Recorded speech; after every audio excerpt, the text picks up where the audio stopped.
gonna bring the change? Journeys we are meant to take. Something at the edge of space, calling us to fly away. Don't you be afraid, everything will change. You and I, jumping off the edge. They say dreamers never die, so come and fly, come and fly, come and fly away with me. We're rising, we're falling, we're making through. We're climbing, we're soaring, 1,000 views. We're rising, we're falling, we're making through. We're climbing, we're soaring, 1,000 views. Come and fly away, come and fly away, come and fly away with me. Come and fly away, come and fly away, come and fly away with me. Something's gonna bring the change. Journeys we are meant to take. Something at the edge of space, calling us to fly away.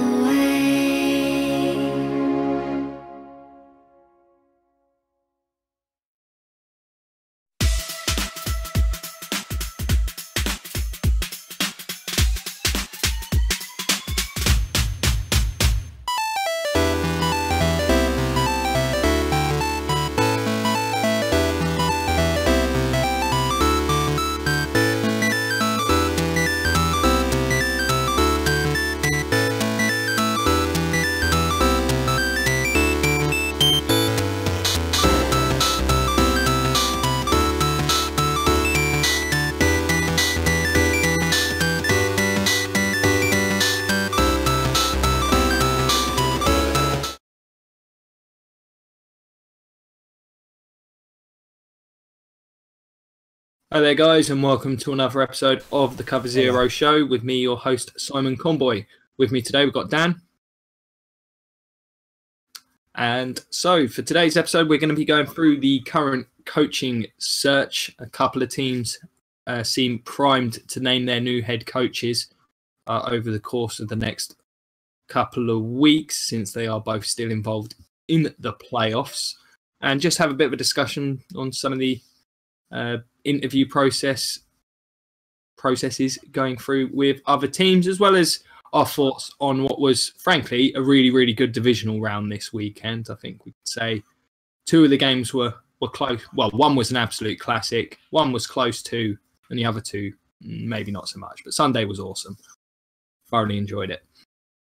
So we'll start with the two newly named coaches. Head coaching job win. Not named yet, but soon to be. We've got Pat Shurmur. Seems like he is going to be the Giants' new head coach. Formerly of the Browns, didn't have a huge amount of success there, although who has in the last, over a decade now. It's very similar to when they brought in McAdoo in terms of an offensive guy. What do you think of this hiring? Sherman's done a great job with the Vikings offense this year. I don't think anyone means the Giants have drafted question QB. Credentials based on this.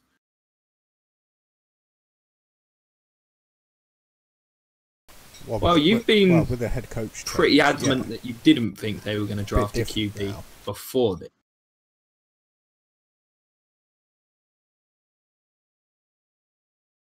Well, you knew the coach was changing.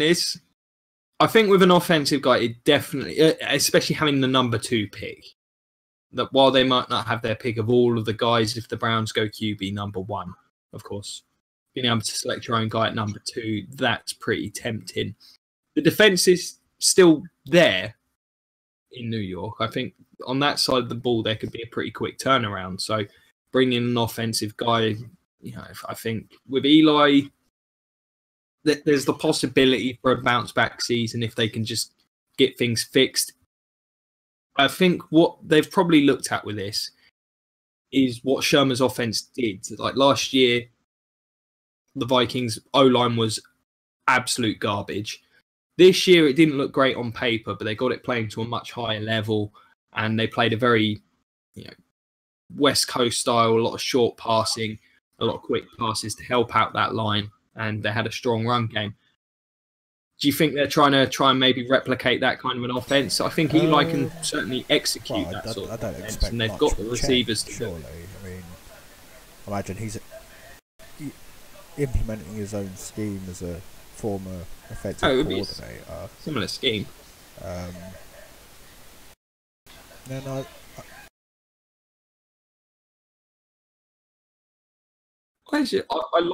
I like the fit personnel wise. I mean, I really like the Vikings receiving group. Rudolph, even Diggs. But frankly, the Giants probably have more talent at the position. Odell Beckham will be back. Sterling Shepard's a good player. We'll Evan see. Ingram's got a lot of talent. Eli's going to be the guy, though. This is the problem. I mean, they're drafting QB first round to sit behind Eli, obviously.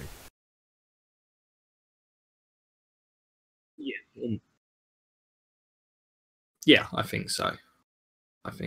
It would make a lot of sense, especially considering how poor the O-line play was last year. I would not want to trot a rookie QB out with a soft running game and no O-line. But if he can turn around that offensive line, I think they could have a quick turnaround in New York this year and be pretty good. It would be shocking if they drafted Saquon Barkley. That would be really interesting. The other reported hiring is probably the biggest name in the coaching search this year. Highly sought after, Josh McDaniels. Yeah, his second go around after a somewhat forgotten disastrous stint in Denver. Josh McDaniels was absolute crap as the head coach of the Denver Broncos, and he was okay as the coach. What lost him that job was his personnel decisions. He was swiftly fired. The problem is, though, he's going to a Colts team that's been absolutely decimated over the years because the old GM was a twat. I mean, there's nothing there in Indianapolis. What do you mean? There's a few bits and pieces on offense. They got a couple of decent linemen. Yeah, don't get me wrong. T.Y. Hilton and Luck. And Luck is a big piece. There's no defense. That's why he's took this job. There's no running back. There's no receivers out of T.Y. Hilton. No, that is the big problem. Bar the ageless wonder. I mean, you say that. Frank Gore was very productive again. There's nothing there. I mean, the Colts... Marlon Mack had his moments. Every year is they'll beat the ones they're expected to beat. No, it's beat the Titans a couple of times again because Titans. No, I'm not expecting a big turnaround from this. If anything, I don't expect Josh McDaniels to do a good job. Mainly because, again, I remember what he was like in Denver. I don't know why people sought after him so much. But don't forget. But the guy. I think he'll be better this time. I think he's probably been humbled. People see. I don't know where people get this idea from. But people forget that his QB is the greatest of all time, and I guarantee Brady has as much input in that offensive scheme as he does when it comes down to it. Look when Josh McDaniels left New England the first time to go to Denver, and then went back. Certainly going to have a talented QB. When he was gone from New England, what changed? Nothing. But they still won a Super Bowl. They were less productive. Yeah, certainly were. Pretty sure they did. Either way, but the point is, very little change in New England after he left. When he came back, very little changed again. So I'd argue.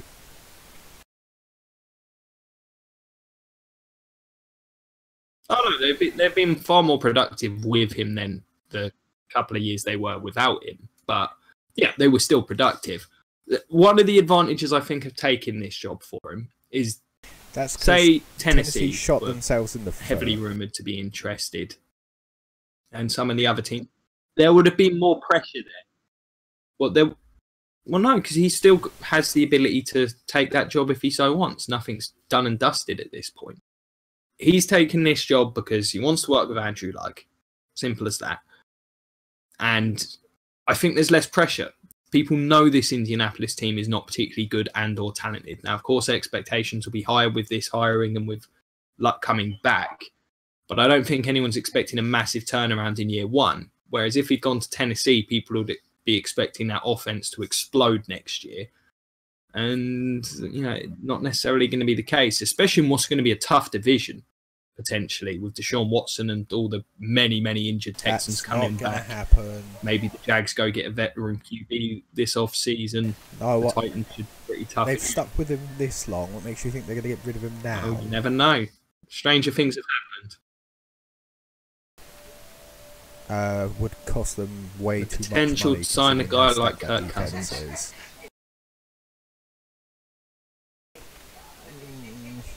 I don't know. Either way, I don't get the Josh McDaniels hype. They really do. But yeah, again, they I do. seem to be the only person who watches the NFL who actually has a memory past the last 2 years. So.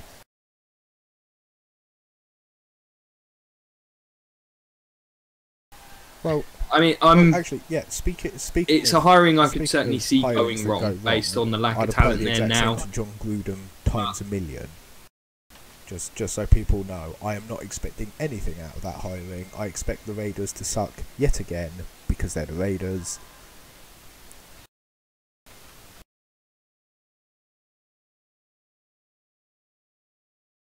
Well, we shall see. One thing's for sure, the offense seems to be the order of the day thus far in the coaching searches. So we'll discuss some of, the next main bit of news before we get into the current searches. The Titans, as we sort of suggested there, they could not come to an agreement with Mike Mularkey about extension. If that's the story given, I don't believe it for a second. I guarantee you, I guarantee you what's happened is I know he has left for a fact. That's what's happened. The GM of the Titans, who used to be the former GM of the Patriots, if I remember correctly.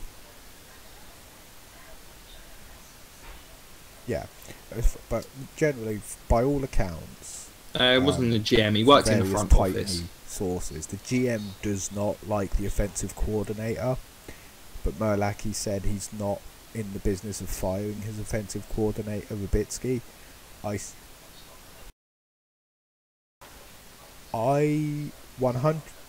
I've heard that line. I don't personally think that's what's happened. I think it's a safe, reasonable assumption. Coordinator was trash. I simply think the entire coaching staff was trash. I don't care that they got to the playoffs. The team was terrible.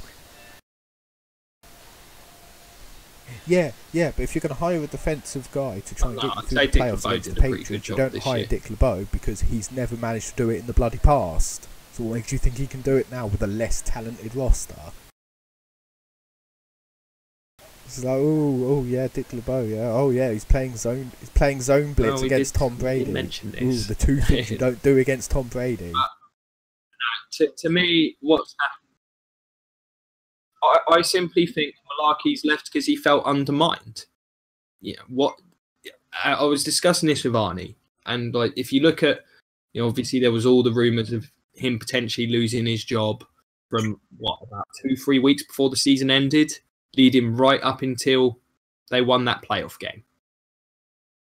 All those rumours are if he doesn't win this game, he doesn't make the playoffs, he loses.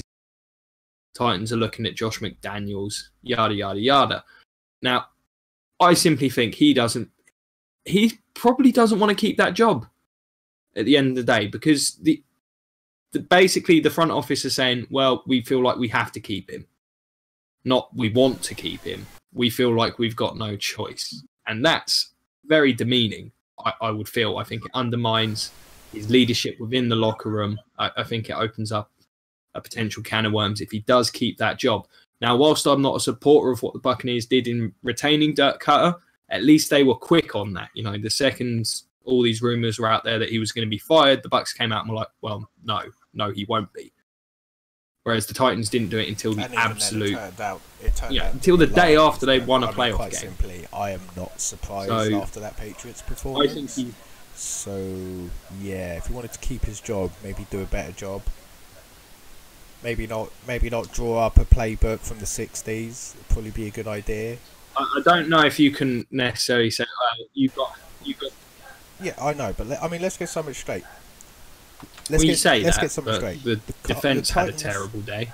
Not of They right just now, got handled but by a before they vet fired team. Mertlaki, There was were like a team with a 60-0 playbook, with a defensive coordinator older than the National Football League.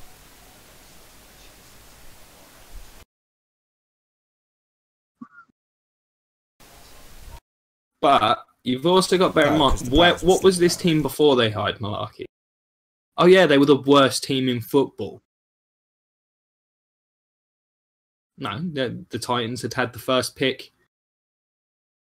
They'd won what was it, like 3 games over the course of 2 years? Yeah, but hold on, Or 4 games before they hired Malarkey in 2 seasons. This is the same line of thinking though when it comes to win-loss record and the. Don't be wrong. This offense this is we've the same line of critiqued them thinking all year. that kept Jeff Fisher in a job. The Rams went from a complete dog crap team, finishing in the top 3 of the draft pick every year, to basically back-to-back 8-8 seasons. The Titans have gone from a dog shit team to a 9-7-ish team. No, but the problem is they could. 2 years is not a particularly long period of time. I understand the criticisms. I'm making those same criticisms. I just think this could be a case of maybe. Okay, yeah, it was a bit of. Maybe the front should have said. They should have maybe got behind it, said, there might be changes, but we're happy with the head coaching. Especially when you hear from the players. That's my biggest concern with this decision is you cannot question that the players had Malarkey's back. Yeah, true. But the Titans GM and front office pulled Look at Ben McAdoo. But at the same time, I don't care how far they got into the playoffs. They needed to change it. I mean, that team.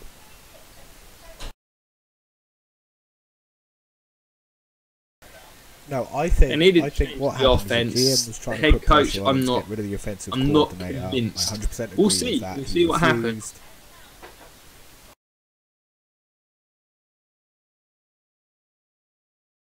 Oh, I'm not disagreeing with those elements, but I don't think it's as simple as he left because of that. I think he simply had an out and was like, I don't want to continue being undermined. He doesn't want to head into next season thinking, well, if I don't make the playoffs, I'm just going to get fired anyway. Yeah, which makes me wonder about that was the position. He was essentially going to be a lame duck coach.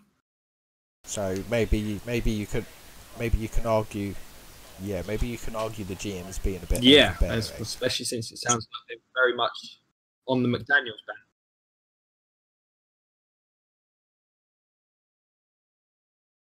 Well, apparently they've got 2 interviews lined up, and that would be Mike Vrabel, the former Patriot, has been the coordinator for the Texans. Yes, on the defensive side, and the Rams offensive coordinator, which I'm sure will excite Arnie somewhat due to hiring that coordinator. No, I think considering basically one of the issues with the Titans is the offense. I see an offensive coordinator to help develop Mariota better, put a scheme in place that actually takes advantage of the wide receivers. Yes, it turns out, Tennessee fans, you do have wide receivers on your roster. I know, amazing to believe. No, I don't see them going defensive.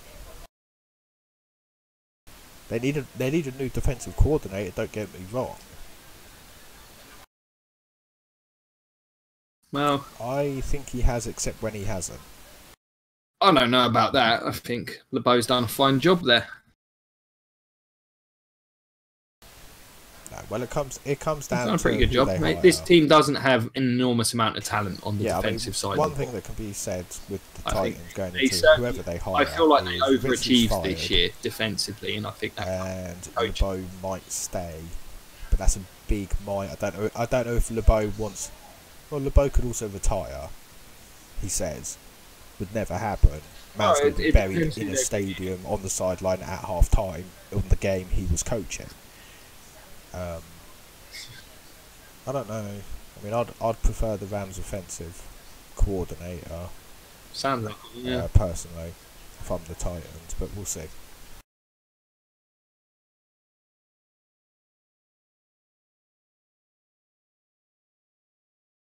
I think it's a bit of a tough gig to go into now, because I mean, if the team were to continue to underperform offensively, where does the blame go then? Oh, okay, fine, or picking them up in free agency or whatever it is. The wide receivers in Tennessee are garbage. Not really drafted too many.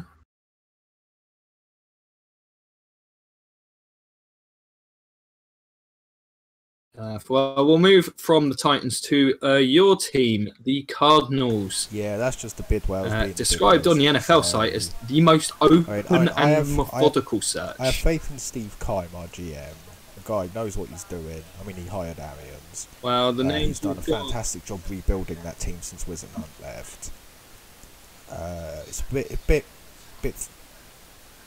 Yeah, I mean, we're a bit thin on the ground with depth and everything. And, well, we're in the midst of another rebuild at the moment, it feels. Oh yeah, no, totally. I've had this discussion.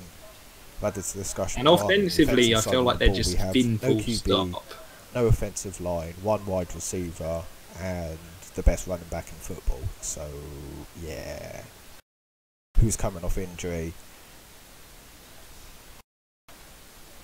No, he's the best. Anyway, but the question is what? I'd say top 3. Now the problem you've also got to balance out is whoever's hired, will they make Fitz retire? Because Fitz hasn't decided yet. He wants to see who the new head coach is. And see, I imagine it's a case of how. No. I'm not saying the hiring is. I'm saying Fitz is basing his decision to retire. They can base their whole decision on. I mean, if they hire someone Fitz, who puts in an offensive scheme completely different, completely widely new verbiage, you know, Fitz will probably retire. He doesn't want to keep.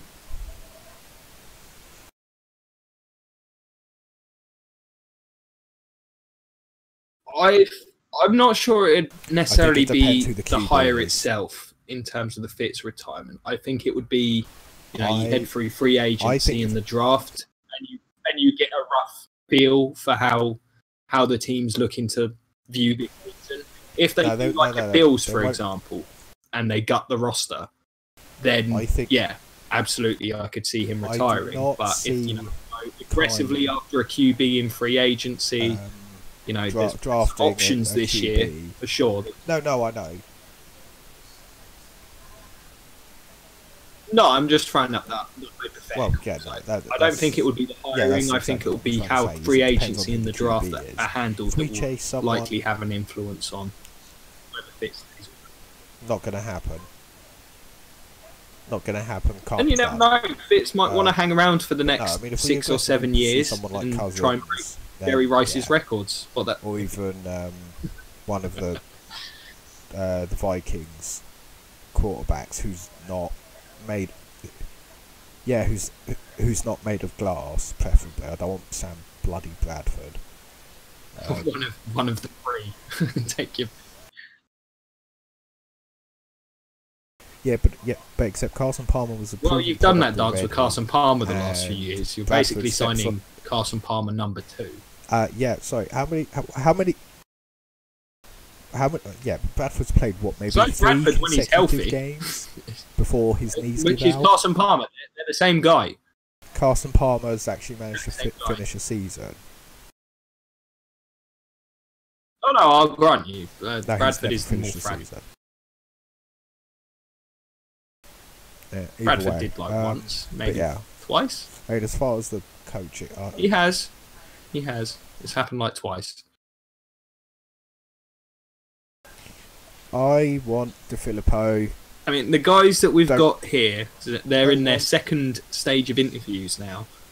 So, Panthers defensive coordinator, Steve Wilkes, he's done a really good job these last 2 years. The Steelers offensive line coach, the man you're familiar with, through Arnie, Mike Munchak. Than we do now.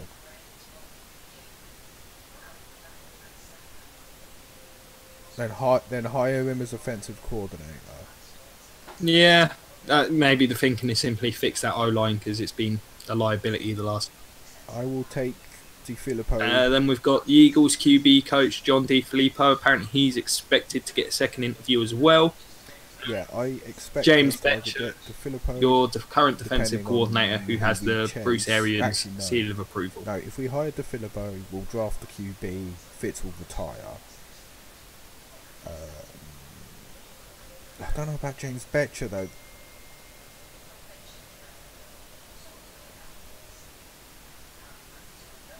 I don't know. Maybe But Fitz I would look at suspect we're how gonna go defensive DiFilippo coordinator. did developing Carson Wentz and think, you know what, maybe it won't be that big a turnaround.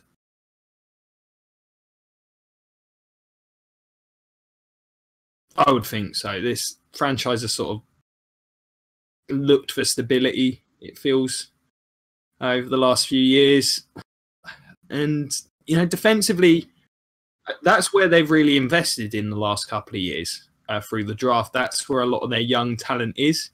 And who knows them better than the guy who's been coordinator? So it would make a lot of sense to me. I think it's the way they should go, unless they really are intent on getting a QB in this year's draft, which will open up a whole lot of other questions, considering the Cardinals' draft position. And then the final job that remains is in Detroit, which is probably, I'd say, similar kind of level to the Titans' job in terms of appeal, because you got the QB in place in Stafford. You've got a very good offensive coordinator in place there. I would be very, very disappointed if I was a Lions fan if they were to bring anyone in that would kind of threaten Jim Bob Cooter's role with the team, because he's got the two best years out of Stafford in his career. Sounds very much like Matt Patricia is likely to be the coach in Detroit next season. Absolutely, they need to.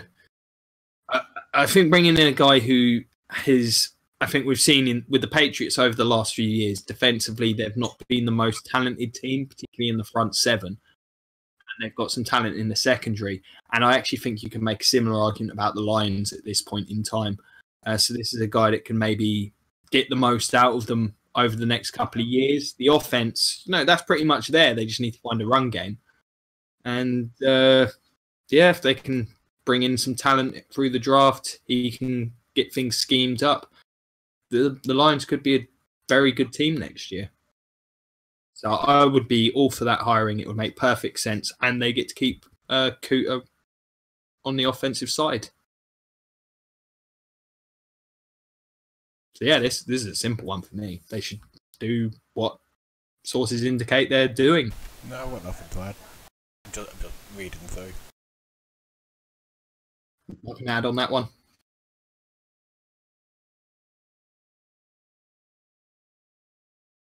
Fair enough. So we'll move on to our thoughts on the divisional round of games. So you messaged me just after the Eagles Falcons game, saying that you thought neither of those teams were playoff caliber based on what you saw. On defense, I think what that game showed was that the Eagles are exactly what they are at this point in time. They're a playoff caliber team with a liability at quarterback at this point. He did enough to win. Because they ran the ball pretty well in this game. He didn't turn it over, did he? I don't think he did do enough. No, I think he was that once throw again. to the safety that he needed in the air to get That goal, was more that through totally luck than through calculated. anything else. That had opportunity.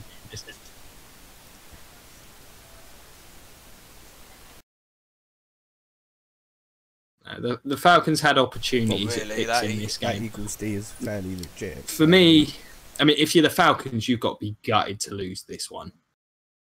It feels like and in all fairness, this that Eagles D is good.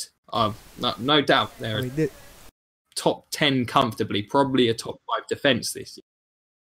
Fletcher Cox had a mad one, but I mean, this comes down to, we did discuss this last week in the previews. I feel like we nailed it when we said what the Eagles had to do, because they did exactly what we said.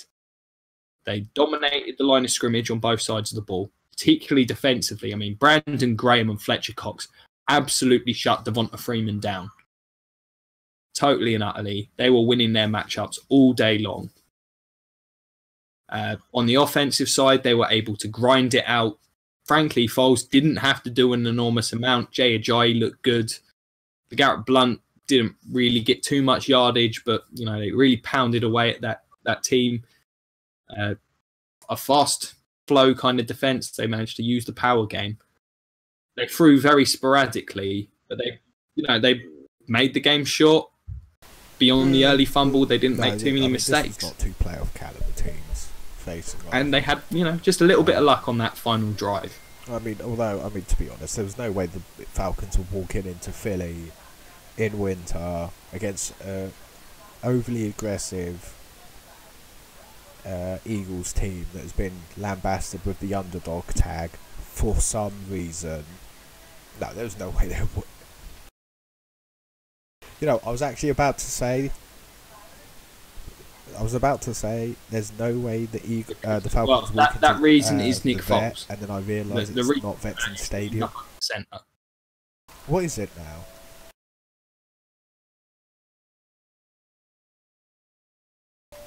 Yeah. No, it's not been for a while. It's Lincoln Financial. At the minute. But no, it was such a dull game as well. Oh, Lincoln Financial. I think that's what annoyed me more than anything else. It was a slog.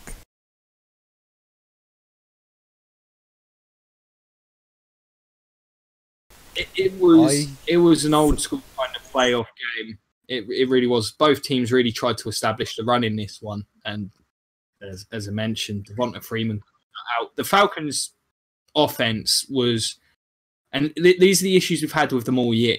They're very, very lackluster at times. But it's drop passes. The run game was, and when the run game doesn't get going, they just do not look particularly effective. And outside of Jones and the odd Tevin Coleman moment, they weren't anything going. I've always thought had a of the couple Falcons as a pass-first team, and generally speaking, the more they've passed in the game, they tend to win. I don't know. I mean, the Eagles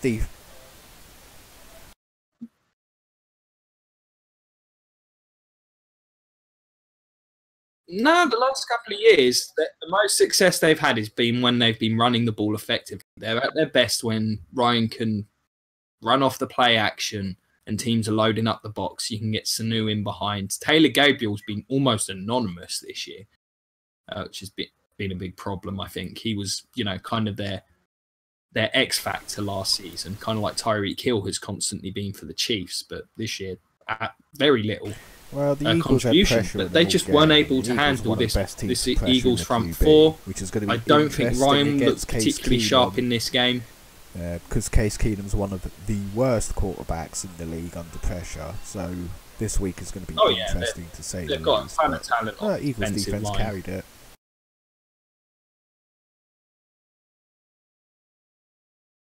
I was talking statistically. I would disagree with that. Keenum can be pressured into making bad decisions, but no, this game was he's been Blair. It was a Blair game. That's because when he has made some boo-boos. I enjoyed it for what it was. Not really. It was a good defensive slugfest. Really the Falcons' defense played well, considering who their QB was. They held them to 15 points. That's like saying, we've managed to hold. We've managed to hold Blake Bortles to under 10 yards. Well, bear in mind the Eagles' run game was one of the best. The Eagles' run game was very good all year, and whilst it did a job in this game, frankly, it was the Falcons' offense that let them down in this one. And they just weren't able to get enough going. A lot of credit to the Eagles. I think they played a great game on both sides, considering what they had. Executed very well. But the Falcons, it's a missed opportunity for them. Matt Ryan, another underwhelming performance. Devonta Freeman didn't perform. And at the end of the game, you know, the opportunities were there. And this is kind of how the Falcons have felt all year. Like last year, everything went right. This year, 1 year, timing a little bit off on first down, fourth down. I've been watching. This seems to be the trademark of the Falcons. 1 year they're red hot. Next year they're just it's the difference between this year's Falcons and last year. In a nutshell, they are the Jameis Winston of football teams at the moment. They're on and off every other.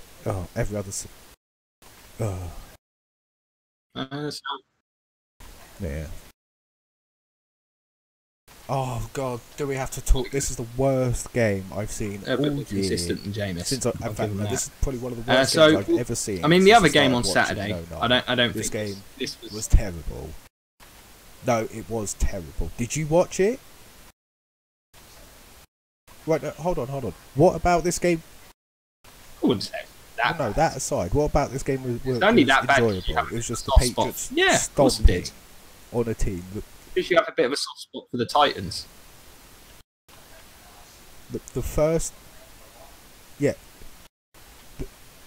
It was a really good. The first quarter. Early part of this game was good. Yeah, you know, Titans had that really nice first touchdown drive. A great drive. Yeah, I mean the first it quarter looked like promising. They've managed to stop the Patriots a couple of times, and then Tom Brady figured out what they were doing.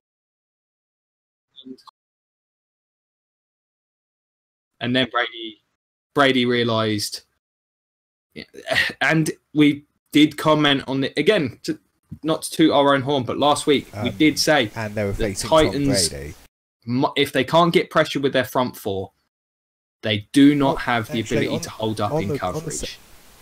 And I'd say they kept Brandon Cooks quiet, but they had no answers to Robert Gronkowski.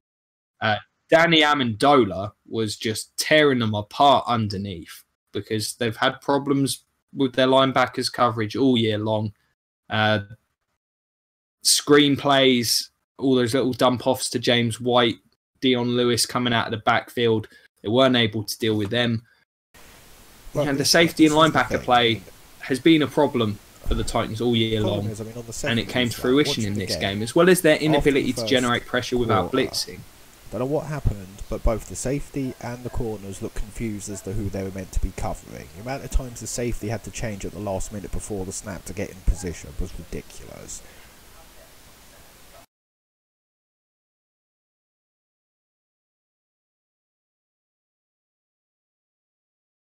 That's just because the Patriots' offense, there's a lot of changes for the play. Yeah, but no. Yeah, Brady. But when you've even got Tony Romo does a lot commenting a couple at the line of scrimmage, a lot more than most teams. The communication has to be very, very good there. Because the safety, he wasn't adjusting to wait for that line. He was just, they didn't know what they were doing.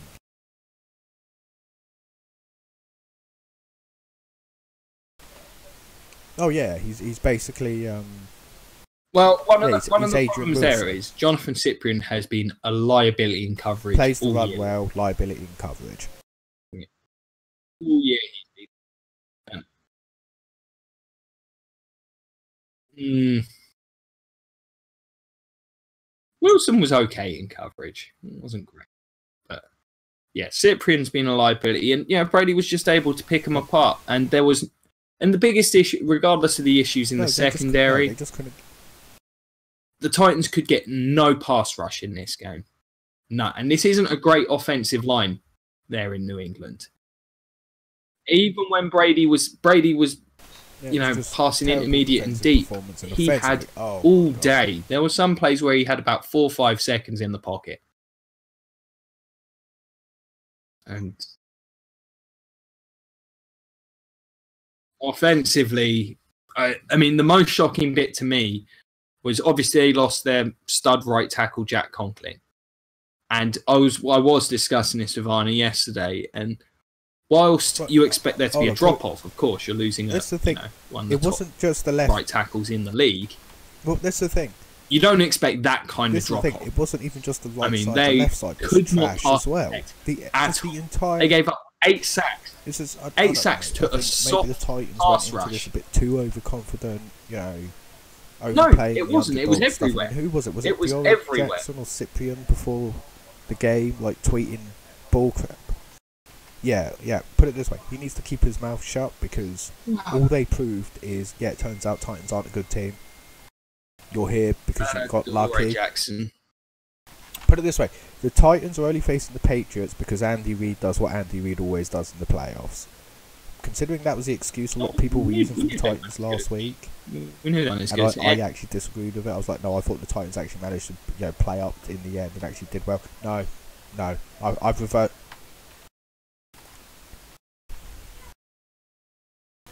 Yep. No. No. This game sealed it. Travis Kelce got Titans are a I terrible still team, stand got by. If lucky Travis against Kelce stays in an that Andy game, Reid team in the playoffs I as think usual, that probably and didn't have their Studley.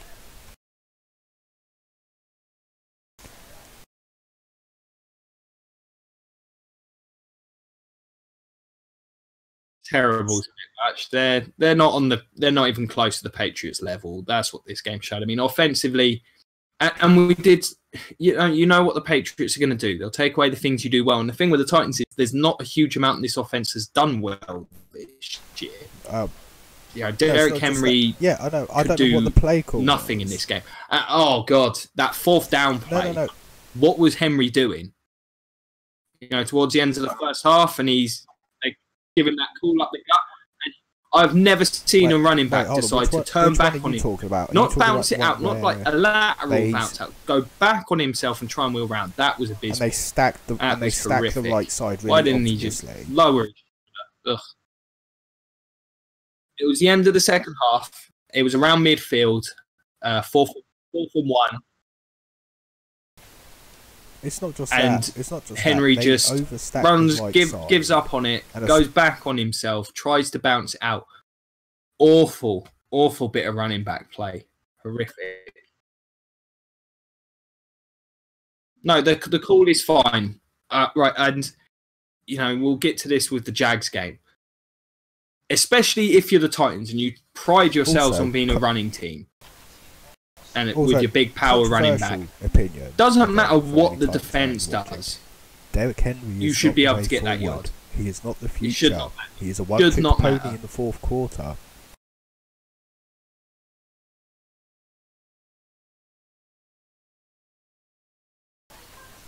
He's a run-of-the-mill. He's a run-of-the-mill. I wouldn't quite go that far. I don't think he's got superstar potential. I don't see the vision of a top-tier running back, and at the minute, right. What the Titans need to do the minute, what the Titans in need the to do passing, because he will be a free agent yet again, and we saw it in this one. Go outside the gap, blood job done. As a pass protector, I don't. Absolute liability. Well, he showed. I disagree. LeGarrette Blount didn't show me enough this year. Henry's a more talented option than LeGarrette Blount. Henry is a better player, probably the next season. But I think Henry, you can get by with him. It's just that there's some areas of his game he needs to improve. He's not a top end talent, but he's a good talent, and he fits what this team wants to do. But he played this as game, could be he was shut down. Mariota was under siege. Mariota actually played okay, because apparently but the Titans are a lot of things, and in that you can include effing stupid. So the O-line took the day off. The receivers, well, I mean, come on, Titans don't have receivers. They got Delaney Walker. You had a running back who made bad decisions all day, and Mariota played as well as he could have given the circumstance. Delaney Walker, what do you expect? What do you expect though? The guy had been sacked 8 times.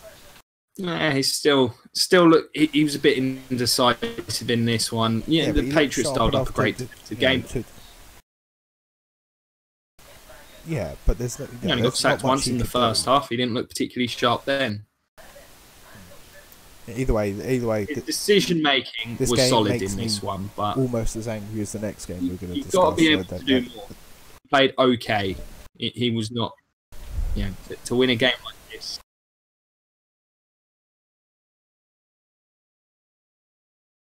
Oh, the next game. The next game was kind of funny, to be fair, and I mean, let's face it, this is the shock of of the postseason.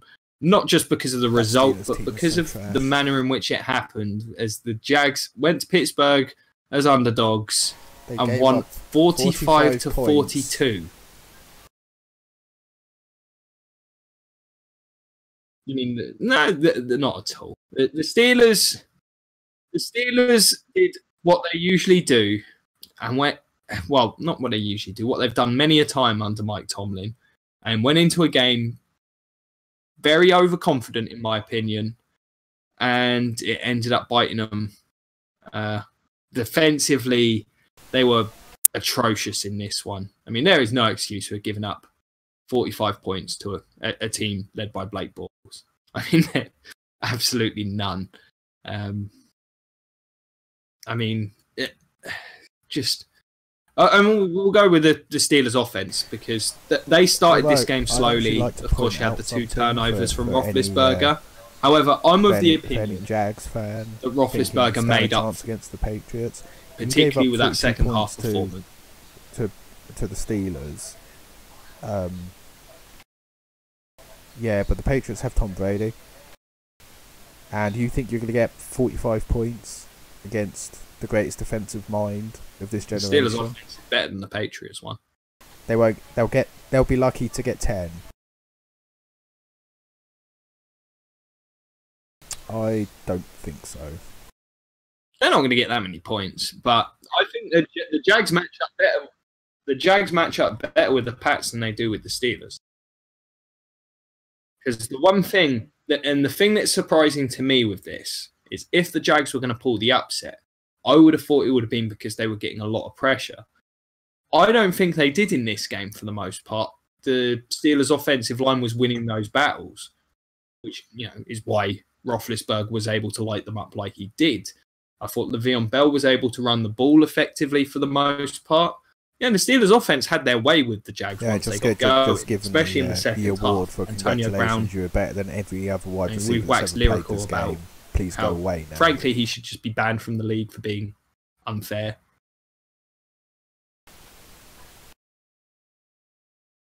Is GOAT worthy? Well, I don't know. Or maybe not willing to say he's the GOAT, but this tear he's been on the last few years is...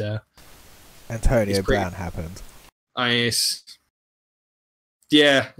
ridiculous. And AJ Bouye had given up 0 touchdowns this year.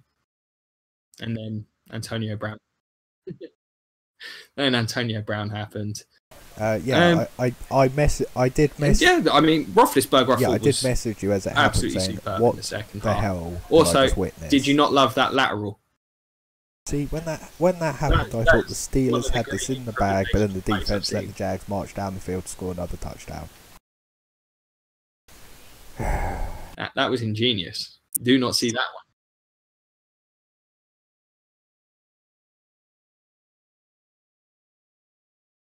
one. No, it was after that the Jags marched down and didn't even march. They got the field goal. Because this is the next bit I want to get to. Tomlin's in-game coaching in this one. I think this is as big a part between this and the defensive play is why they lost this game. Or was it something stupid and asinine as usual? I have no idea. Did you hear what he said after the game about why they elected to onside kick there? And ignoring the fact that the Steelers hadn't recovered an onside kick. Not really. He said he decided to do that because they hadn't stopped them defensively all game. So, thought.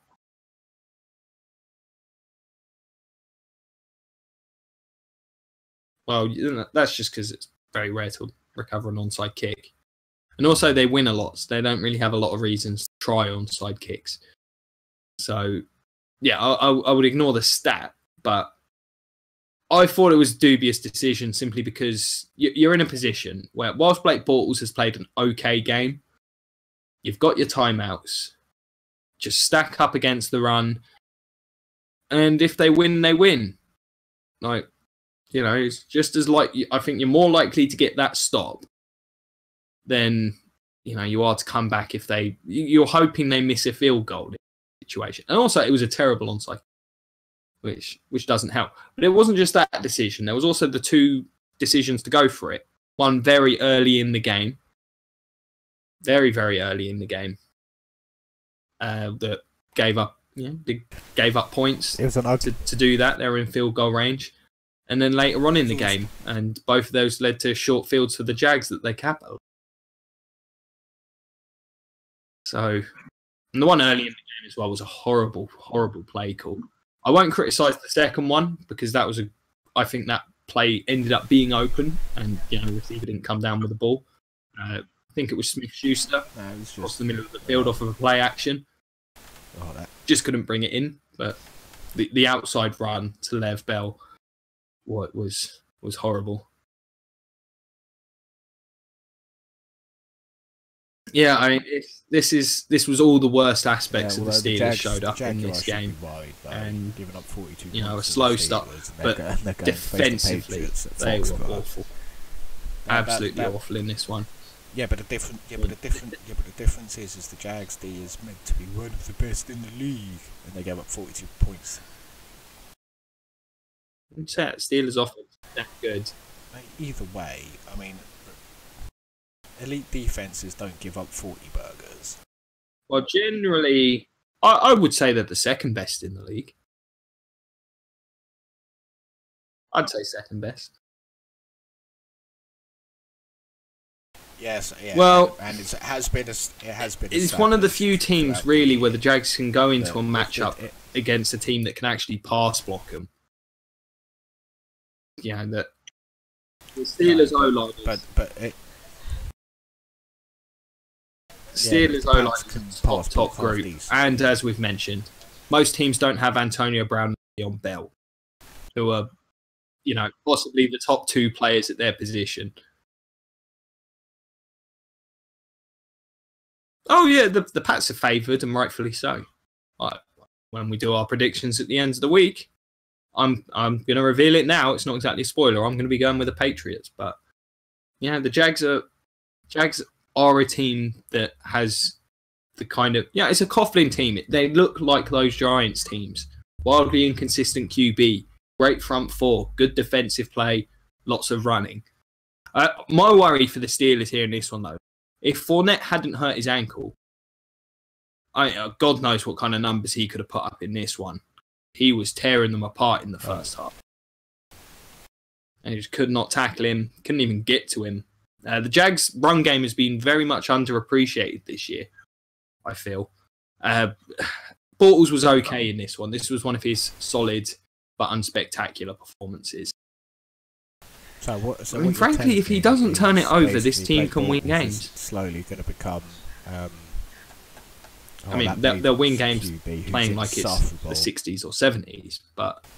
In fact, yes. That's exactly what it is. He is Trent Dilfer 2.0. And I guarantee you, he could deal for their way to the Super Bowl back in the day, which is hand it up. Yeah. Oh yeah. Hand it off. Yeah. If you have to throw, don't turn it over. Just shut up, sit there, do what we tell you. Honestly, the two teams eerily. Anyway.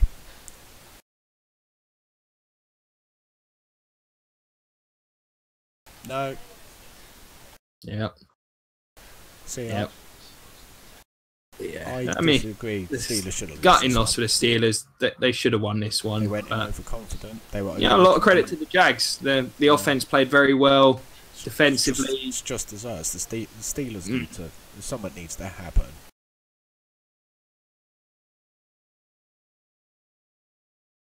Oh yeah, absolutely. But the Steelers just made too many mistakes in terms of the coaching, the on-the-field play. A lot of things went the Jags' way, but the Jags executed very well for the most part, and they did suffer a bit with some of the deep passing. But Roethlisberger was frankly just pinpoint on some of those throws. A lot of those throws, the coverage was pretty good. Yeah. Especially the Lev Bell catch. How good was that?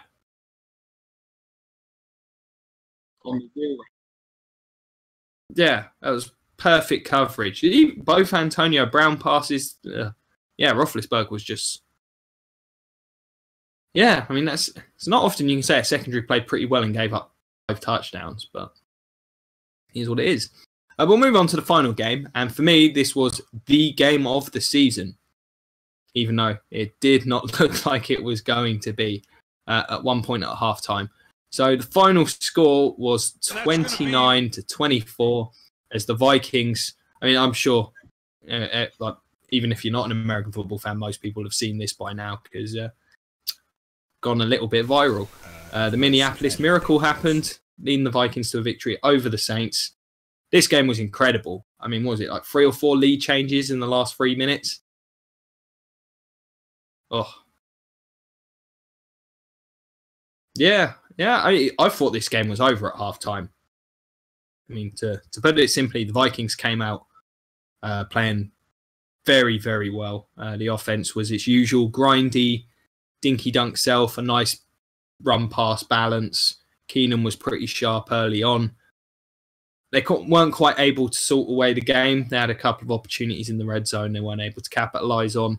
Missed a field goal in the first half. But other than that, everything went their way. Breeze was just off in this first half. A lot of pressure on him.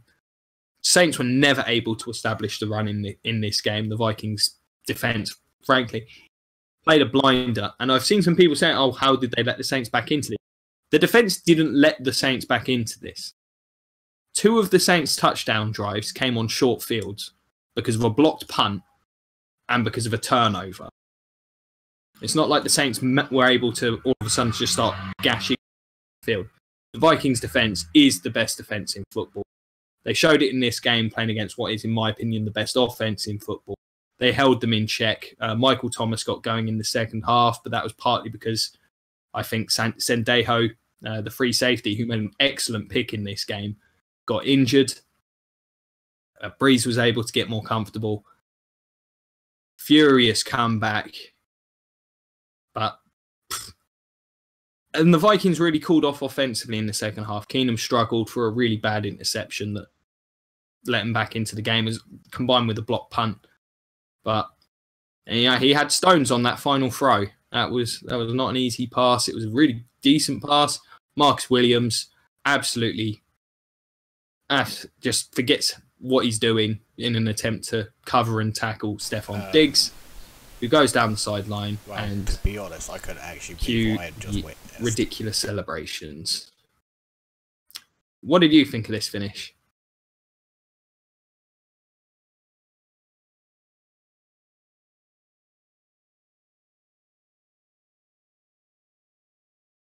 It was crazy.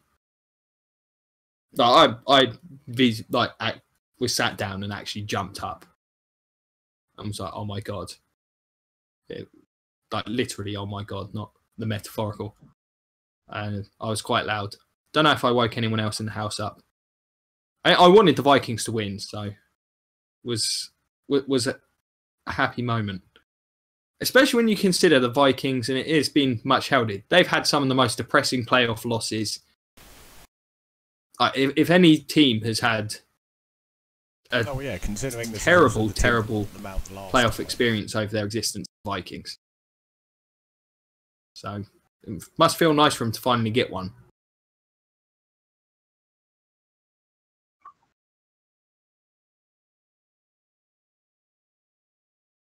Yeah. Well, I mean, they get a bit of revenge against the Saints. Something about these two teams, apparently, they play good playoff games.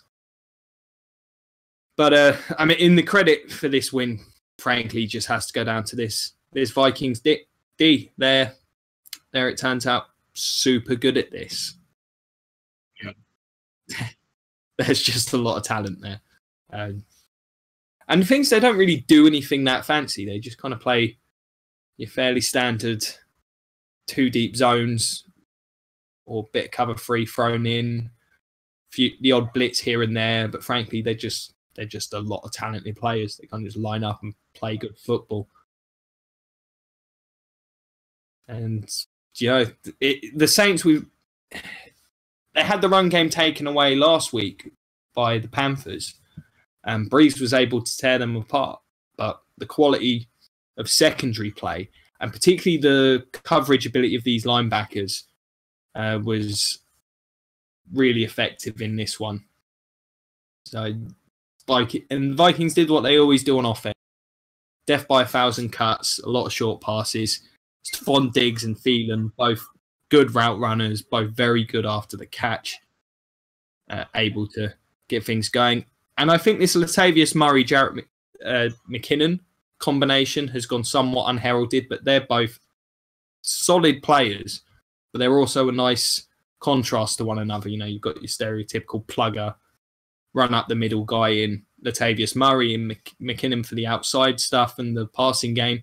They've done a really nice job. Keenum, it struggled in the second half, but yeah, he's solid, difficult to sack. This is a really complete team. I think the Saints just have to be disappointed with how they played in the first. It's what really cost them this one. Something about the offense just seemed off, got a bit rattled, and were never able to get comfortable. And 17 points was always likely to be a bit too much, even if they did get a bit of, if few things go their way in the second half. But yeah, what a game! Absolutely fantastic. And I'm sure. I'm sure the Vikings will be confident the game against Philly next week. It was business. But I can't see him doing a Tomlin and underperforming. Zimmer is not that coach. I don't know. I mean, Philly can get pressure on Keenum, but that Vikings defense is much better than. Yeah, I'd be surprised if they're not heavy favourites.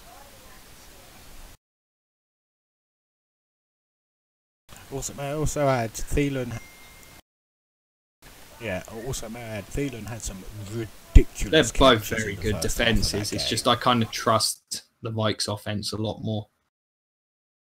He's basically a taller Vikings team who can jump.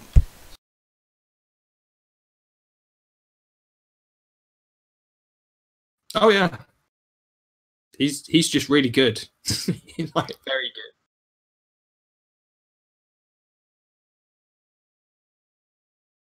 The thing is, he lines up outside so often. I'd say.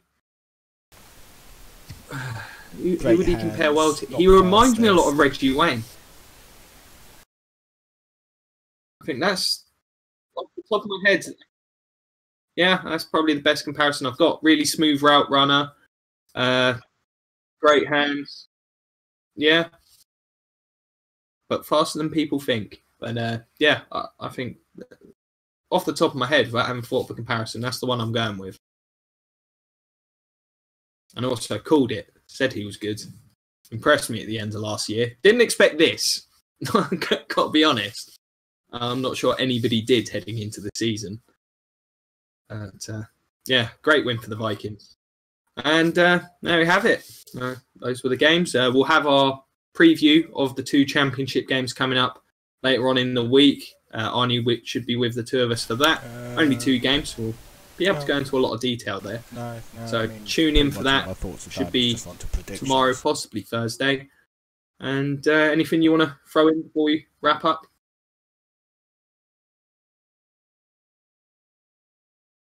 Cool.